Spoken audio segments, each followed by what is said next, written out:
Before you start to fill out the FAFSA, there is some information and documents you'll need to gather in order to complete the application.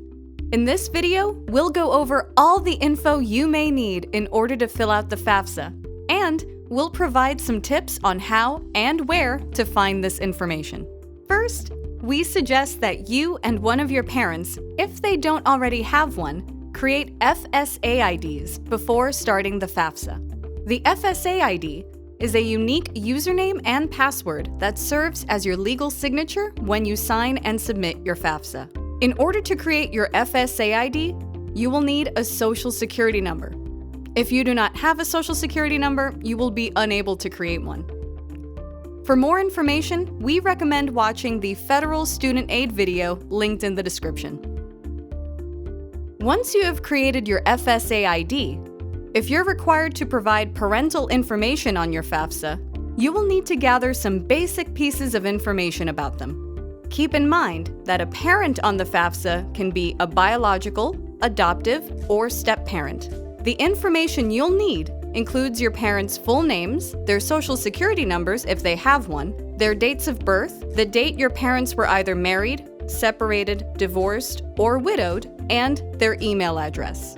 In addition to the basic information about your parents, you will also need some information about their income. If your parents file taxes, you will need to find their federal tax return from 2 years ago. This is because the FAFSA requires tax information from what is called prior year, or the year before last year.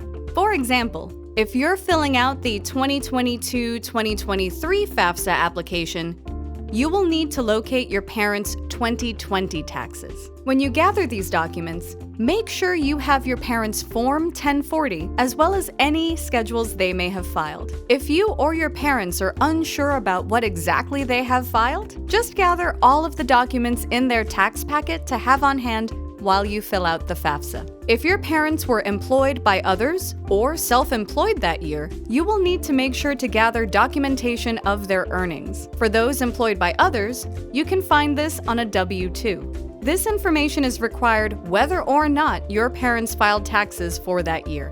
Once you have gathered the necessary documents, you will also need some information about your parents' current finances. This includes how much money they have in their bank accounts, the amount of child support they may have paid or received, the value of their current investments, like stocks, bonds, and rental property, and any other sort of untaxed income or benefits they may receive. In addition, the FAFSA asks if your family receives any means-tested federal benefits, like Medicaid or SNAP, but you do not need to know the amount received. Now that we've talked about what kind of parental information is needed to fill out the FAFSA, let's review what information you need about yourself, the student. You will need all the same financial information as your parents, since the FAFSA will ask about your finances too. This includes your tax return and W-2 if you worked and filed taxes in the corresponding year, as well as the current amount in your bank accounts and the value of any investments you may hold. It is also helpful to have an idea of the schools you intend on applying to and what your housing situation would be if you were to attend that college. For instance, would you live on campus in the dorms, or would you plan on living off campus, or even at home with your family?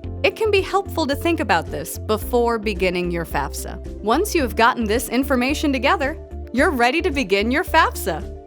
While this is a lot of information and documents to gather, being prepared ahead of time will make filling out the FAFSA much easier and quicker for you and your family. For a full list of all the documents and information you will need, review the resources in the description box.